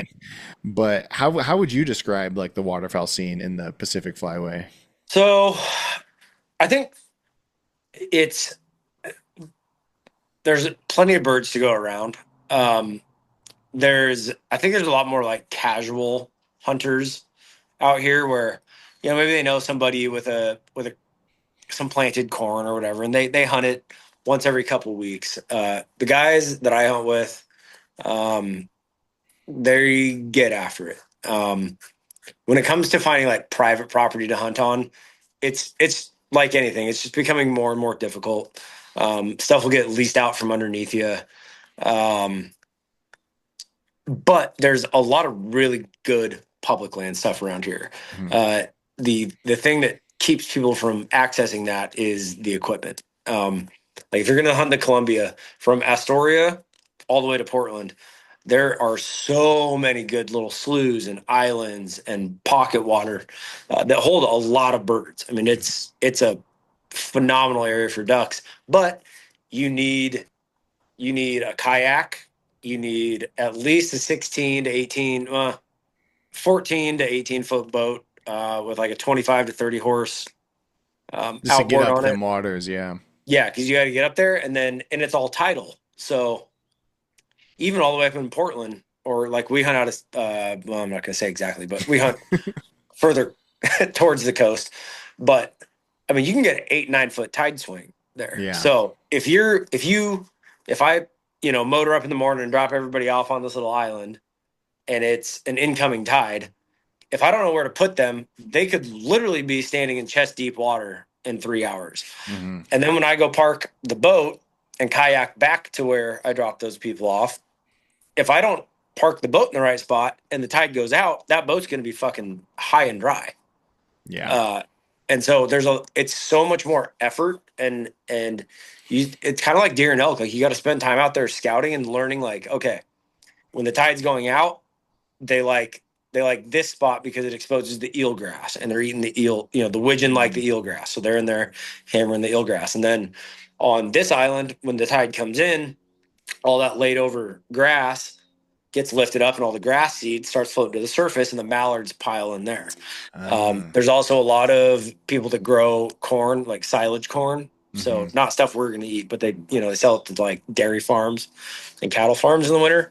And they grow that corn and they're not nearly as efficient at harvesting that stuff as like a row crop farmer would be. So sometimes they'll be like, you look out there and it looks like there's a bunch of yellow ducks because it's just pieces of corn on the ground. And the birds find those fields. So then you got to learn, okay, like they're going to feed there in the morning and they're going to get up off that field to go get water. So where, if it's a strong north wind, they're going to go over here. If it's southwest wind, like we've been getting a lot, they're going to go over here. And so sometimes you just got to spend a day and go out and literally just post up in the middle of the channel and just bring your binoculars and just Mhm. watch where the birds are moving. So it's a different style of hunting, I would say, in the sense that it's not like, oh, we're gonna go sit on this duck hole and shoot a limit. Yeah. Like, yeah, there are those spots, but for the most part, like, if I shoot a hole on, or if I shoot a blind or spot, whatever that we find on Thursday, I'm not gonna hunt that on Saturday. I'm Got gonna go it. find a new spot. Yeah. Um, I try to keep at least like 3 to 5 spots that I can just rotate Hmm. based on weather and water levels and all that. Um, and sometimes it doesn't work out, you know. Yeah. But this year was a weird year. There's no cold weather, and ducks. I think there's a misconception that ducks migrate just for the sake of migrating. No, ducks migrate because their food source gets covered up by snow in Canada and Alaska, so they push down to Washington, and then they get some storms, whether it's the wind or snow or both. Like a duck doesn't get cold. A duck just needs to be able to eat. So once you get like 3 inches of snow on its food source and it can't readily eat that food source, they move. And we just never got that. It was 56 degrees in Vancouver, BC on Christmas this year. Yeah. So they never pushed down the way that they should have. And I mean, we still killed a lot of limits, but instead of being a 3-hour shoot, it was a, dark to dark shoot. Yeah. Yeah. Uh, It's interesting. I never thought about having to kind of play the tides like that because I didn't really get into duck hunting until I got out here, and so that's really fascinating. Because, are you friends with Matt Judy at all? Do you know him? oh yeah, I know Matt. Yeah, it's so funny, dude. Guy's He is like hilarious. he won't He had all the ducks this year. he won't shut up about the widgeon either. It's I know. just He his, smashes his the wedge. his thing, and it's got me excited though because I am coming back probably around December or so, and I want to do some waterfowl hunting out there in the Pacific Flyway. So I might be giving you a call when I come back out Yeah. and be like, dude, It where are can be they lights at? out, man. And like, I know a guy out in Astoria. So he owns a dairy farm, well, multiple dairy farms. And so like Matt Judy always hunts on sheet water, right? So you Mhm. got like a field and there's a low spot, water fills in and he hunts that. Thing with Matt is he's like a third or fourth generation farmer up there, like his family is. So he has access to any field he wants to hunt, he can hunt. Um, what we ran into this year, because sheet water, like when you get a good rain and that sheet water fills up, widgeon love those pastures. They get in there, Uh, they got water, they got grass, like they just go nuts. Um, and our stuff would be like we'd be dry for 2.5 weeks, no rain at all. Then it would dump like 3 inches in 2 days, and everything would flood out. And it was almost too much water at once to where there was so much sheet water that the ducks they were just they could go anywhere. They didn't have to come back to that specific spot because they could just go a quarter mile away and find another piece of sheet water. Uh, and then we get all that rain then to dry up again, and those fields are designed to drain, relatively quickly. Like farmers don't want 2 feet of water in their mhm. pasture all summer or all winter. And so we ran into there's a timing thing, right? Like it would start raining on Monday and it'd stop on Wednesday, and I'd get a call and be like, "You got to get out here tomorrow." And be like, Mhm. "I'm working tomorrow. Can we go Saturday?" And be like, "Sure." We get out there Saturday, and there'd be a quarter inch of water, and the ducks weren't there, and it was just, oh yeah, there. I love duck hunting. It was my first passion. I've never stopped duck hunting, but the amount of money and time I spend to kill those stupid little birds is like unreal, dude. I know it's Like, honestly it's hard to recommend. I'm like people are like, "Oh, you seem really passionate about duck hunting." I'm like, "Yeah." They're like, "It seems like so much fun." I said, "Man, it's the funnest way to go broke." I'm not even yeah, kidding you. Like, this shed over here, that shed is a decoy. That yeah. is full of all my duck hunting shit. We just And bought it's like, we're in the process of closing on a new house and it has a shed like that in the back and I said, "You know what this is all for? yeah, Ground blinds and yep. decoys and cuz you got however many dozen goose floaters, those add up so quick. I mean, those take up They more take up a lot of space space. like more than the Kia. I mean, Yeah. so Yeah. yeah. Dude, so are you thinking I want to talk about some upcoming hunts you have coming up here before we kind of wrap up. Yeah. You said you were thinking about going back to Australia. Do you have any applications that you're putting in points and like, places that you're excited about, or what's this year looking like for you? Yeah. So we got Colorado this year. We applied for the first rifle season, which I felt weird doing that because I've never rifle hunted elk. But it's basically during the rut. It's like October 12th through the 18th. Very unlikely we'll draw that. But then we put in for second choice in that same unit for archery, and that's about a 50-50 chance. Yeah. Um, and kind of cool intel, like one of the guys that's been coming into the shop for a while, my buddy Micah, his brother guides in New Mexico, just like right over the border of Colorado and New Mexico, and is very familiar with the unit we applied for. Um, and so we've kind of got some good intel in there. It's not, if you look in like Go Hunt or Hunting Fool, it's not a unit that everybody's like going crazy Hmm. for. But he said there's good numbers in there, and there can be some really good bulls. You just they're kind of in unexpected places. It's Yeah. like you're looking at the map and you're like, oh, look at these big high basins and this steep timber. Is like, nope, they're all down low in the flat shit. So we'll see if we draw that. That'll be. I'll probably take a solid 2 weeks off for that. Yeah. Which I won't know what my plans in Oregon are until I know if we draw that tag or not. I'm for as much as I love Roosevelt and the Coast Range, I miss like the backcountry, like high country stuff. Yeah. So my plan is I'll put in for some units over east on second choice. So I won't burn any points if I draw them. Yeah. If I don't draw Colorado and I draw that, then I'll spend all my time over there. If I do draw Colorado, I'll just do general season Oregon and hunt. I'll probably have maybe 5 days of hunting before we take off for Colorado, but at least it'll get me out and yeah. That Eastern Oregon stuff is so cool, man. Like driving in through like Idaho and you're passing through, the Mount Emily areas. And you're like, you're always like, this is elk country. What? Then you look up, what unit is this? I have to hunt this unit. And you're like, shit. Takes me 22 points. Yeah. Yeah. I mean, we've seen, didn't I hate to bring up Cam again, but he got Winnahaw, last year or the year before? And last year. Gosh, it's just like dream, because you can have that wilderness experience. It seems like a lot of these trophy units in like a Utah or a Colorado or wherever, it's like, it's guys want that. Well, I'll give you even a better example. I have some family members in Washington. And a lot of them are just like, I'll just keep putting in for some of these trophy units and just wait until you can essentially shoot them from the road, right? And pull out a 350 or bigger. And it's like, that is so not interesting to me at all. Right? Like if there's no adventure to it, if there's no like risk reward balance for me, it's like, I don't even want it really. Yeah. And so it seems like those Eastern units, you can still have that true backcountry wilderness type of experience and legitimately be looking at 400-inch bulls, which is just insane. Yeah. I mean, there's, like where you were talking about Winnahaw, Mount Emily, Walla Walla, they're all clustered, like they all border each other right there. And they've managed that to where, a 400-inch bull is not out of the question. Where I think a lot of people get a misconception about that is like, they'll draw one of those tags and they think it's just going to be like, oh, I can just walk the roads and, shoot a 400-inch bull. It's like, no, they're still elk. Yeah. There's a lot of wolves over there. They're chasing those elk. Those like where Cam killed that bull.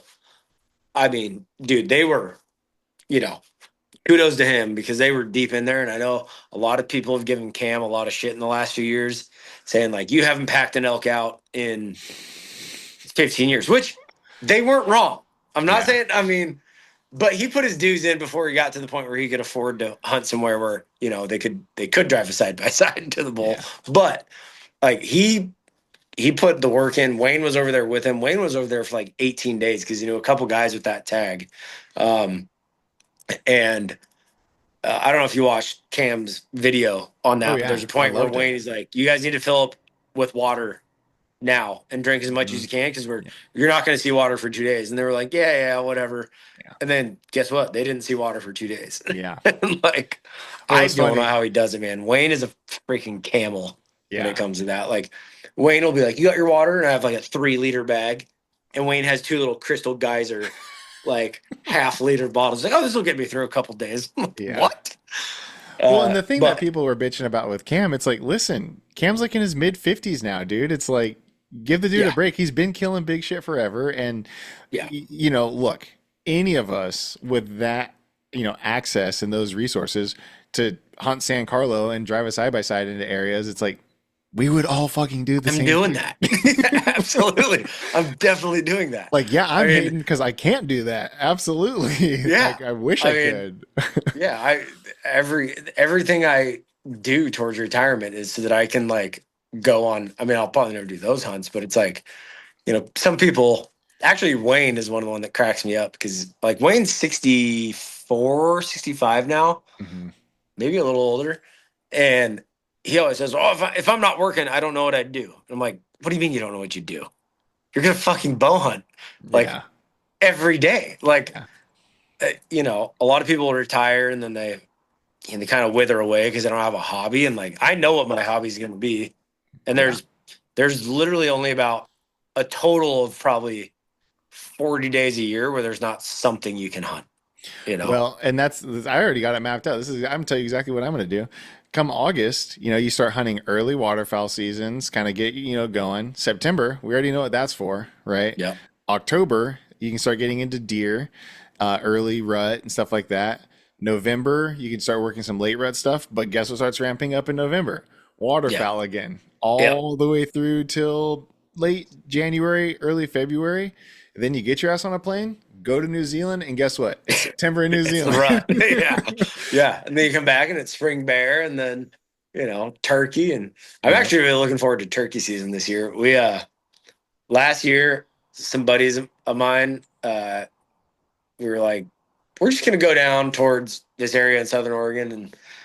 And, it's a camping trip. We're going to see if we can find some turkeys. And dude, we found this road like cuts off the highway and literally every single pasture had turkeys in it, like strutting around.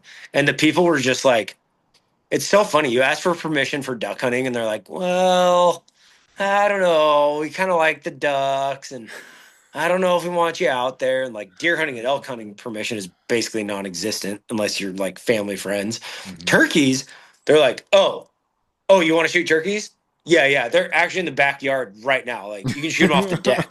You want to come shoot them right now? And you're like, well, we were kind of thinking about maybe setting them a blind in the morning. And they're like, okay, I guess you can come back tomorrow morning. Like they want them gone, dude. They freaking hate them down there. Yeah. And we had a blast. We killed 7 toms in like one afternoon and one morning, between the 5 of us.